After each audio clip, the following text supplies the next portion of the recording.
跟住落嚟有請第二位講者，職業安全健康局顧問黃漢德先生介紹同離地工作相關嘅課程。有請黃先生。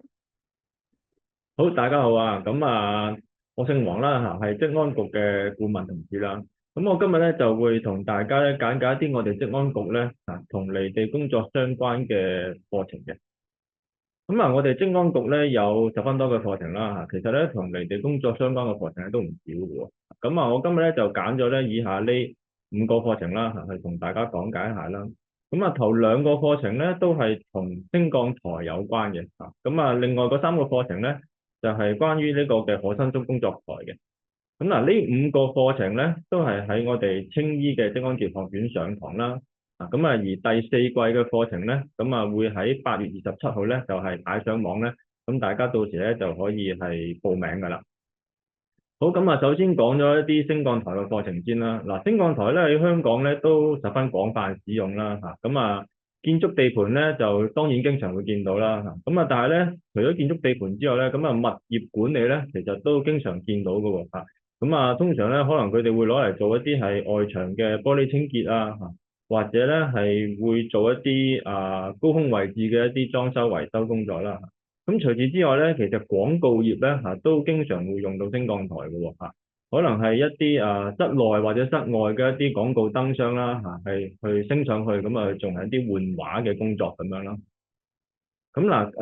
升降台嘅風險，根據咧 IPAP 咧呢個國際高空作業平台聯盟咧佢哋喺全球嘅意外統計咧升降台咧最主要嘅意外咧就係分為咧係呢六大類嘅。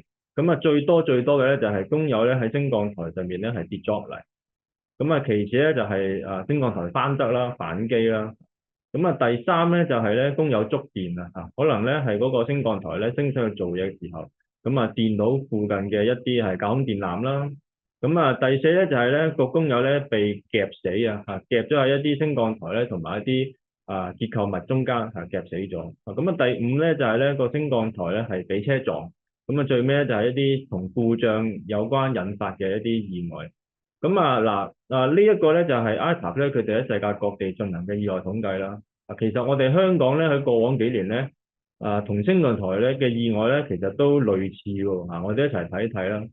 我哋喺舊年咧2024年咧就發生咗兩單咧至少兩單啦係同升降台咧夾死嘅意外啊。兩單意外咧其實都係嗰個操作員咧係夾咗喺嗰個升降台嘅護欄同埋一啲構築物例如係一啲天花混凝土梁或者係天台邊緣之間跟住就夾死咗。另外同反機嘅咧，我哋喺23年咧都最少有兩單嘅。其中一單咧就係咧喺一個體育館入邊咧有個工友咧用一部垂直桅杆型嘅升降台嘅時候咧突然之間就反機。嗰個工友咧就跌咗落嚟死咗。另外一單咧就係喺一個電影嘅拍攝場地劇組人員咧就用一部直臂嘅升降台拍攝嘅時候咧，懷疑個升降台咧係不勝負荷反咗，引致到多人受傷啦。講翻我哋香港咧就住升降台嘅訓練其實依家嗰個情況係點樣樣咧？大部分咧都係由一啲租機公司啦，或者係升降台嘅供應商啦就住一啲個別型號而提供嘅一啲現場嘅一啲操作訓練呢啲操作訓練咧，通常佢會包括係講解嗰部升降台係點樣升、點樣降點樣行前行後、點樣轉左轉右同埋咧係會講下嗰個緊急情況嘅時候咧係點樣降翻個升降台落嚟。另外咧，我哋職安局咧都有一啲升降台嘅相關課程啦一陣間都會再講啦一個咧係操作員嘅課程，一個咧係督導員嘅課程。另外咧就係咧，譬如係 IPAP 啦呢個係一個國際機構啦，佢哋咧都有出一啲 PAL card 嘅。PAL card 係咩嚟嘅咧？其實就係 IPAP 咧佢哋自己頒發嘅一個操作員嘅訓練證書呢個咧係一個全球通用嘅一個證明嚟嘅喎。另外咧就係其他有啲相關機構啦都有提供啲類似嘅升降台課程我唔喺度逐個講啦。好，講翻咧我哋職安局嘅兩個升降台課程啦第一個咧就係呢一個嘅操作員安全訓練課程。咁啊，顧名思義啦嚇，呢一個課程咧嗰個對象咧嚇就係升降台嘅操作員嚇。咁啊嗰個課程內容我哋會講啲咩咧嚇？包括咧就係升降台嘅類型啦嚇。咁啊，另外咧就係操作升降台嘅時候咧係一啲常見嘅潛在危險嚇，同埋咧係會有意外嘅個案分析嘅。咁啊當然啦嚇，講得意外講得危險咧，當然會講嗰個嘅意外防止策略啦。咁啊另外咧就係咧，亦都會講一啲相關嘅法例要求。咁另外咧，呢個課程咧，我哋都會做一啲示範啦，係例如咧係示範點樣係做嗰個操作前檢查啊。咁啊，另外咧，我哋都會示範一啲依家市面上嘅一啲叫做二級防護裝置啊，點樣去防止嗰個操作員咧係被夾到咁樣樣嘅咧。咁啊，呢一個課程咧就係6小時啦嚇。咁啊，完成呢一個課程咧啊，其實咧就係等於完成 IPAF 佢哋嗰個 PAL 卡入邊咧嘅理論部分啊。咁啊，如果學員咧係想攞到一張完整嘅 PAL 卡嘅話咧嚇，咁啊需要喺證書嘅發出日90日之內咧，咁啊去完成一個叫做實習訓練。咁啊呢個實習訓練咧就係由一啲IPAF 喺香港嘅認可培訓中心去提供嘅啊。咁嗱，升降台咧有好多唔同嘅類型啦嚇，有垂直升降啊，有臂式啊。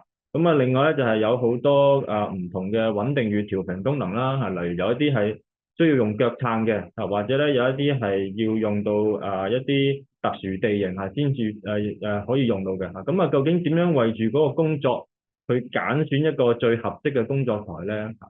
咁啊我哋另一個升降台嘅督導員課程咧嚇，咁啊呢個課程嘅內容咧嚇，除咗頭先操作員嗰個課程嘅內容都會提到之外咧嚇，咁另外咧我哋就會更加着重咧係講點樣去選擇一個最合適嘅工作台去進行你哋要進行嘅工作啦。咁啊另外咧就係風險評估嗰方面啦，我哋都係會更加着重咧係去講解嘅。咁嗱呢兩個課程咧，我哋都係同 IPAF 去合辦嘅。IPAF 咧就係呢個嘅國際高空作業平台聯盟啦嚇。講到升降台咧，我相信大家都唔會對 IPAF 呢個機構咧係感到陌生㗎啦。咁啊嗱，呢個督導員嘅課程咧，咁就係7小時啦嚇。咁啊都係喺我哋青衣嗰邊上堂嘅。好嗱，咁啊講完升降台嘅課程啦，咁啊跟住咧就講埋呢一個可伸縮工作台Telly Tower。咁我哋中央局咧喺2024年咧就推出咗呢個可伸縮工作台嘅中小企資助計劃啦嚇。咁啊就俾一啲中小企咧以一個十分優惠嘅價錢啦嚇，1800幾蚊咧就係購買呢一個可伸縮工作台。咁啊呢個可伸縮工作台係啲咩嚟嘅咧嚇？咁大家其實依家畫面見到咧嚇，佢其實咧就係一個工作平台。咁啊，佢咧係由陽極嘅氧化鋁咧去製造嘅。咁咧，佢一個台咧，其實就可以咧係達到4個唔同嘅工作高度㗎啦。咁啊，最高個工作高度咧係可以去到1.75米嘅。踩腳話1.75米啦。咁啊，另外咧就係佢係安裝咧係十分快啦。一個人去做嘅話咧，其實咧係3分鐘咧就已經係可以砌好佢㗎啦。咁啊，佢收埋之後咧，都係十分慳位啦、輕便啦嚇，咁啊個大細咧同一個行李篋大少少咁樣樣啦嚇，咁啊用小型貨車咧係都可以輕鬆咁樣去運到佢去周圍用嘅。好啦，咁啊同呢個可伸縮工作台衍生嘅3個課程咧，第一個咧就係 TSC 啦嚇，即係呢個安全使用可伸縮工作台嚇。咁啊學員讀完呢一個課程之後咧，其實就會係具備呢一個曾受訓練工人嘅資格嘅。咁啊，佢哋咧就可以喺合資格嘅人士監督之下咧，係搭建咧同埋拆卸呢一個可伸縮工作台。咁啊呢個咧係一個4小時嘅課程啦。咁啊大家都睇到啦嚇，咁啊呢個課程咧就係曾受訓練嘅工人啦。咁啊仲有另一個叫做合資格人士嘅喎。咁所以咧就係另外呢2個課程啦，TSTC。咁啊呢個課程咧讀完之後咧，咁就會具備呢一個合資格人士嘅資格啦。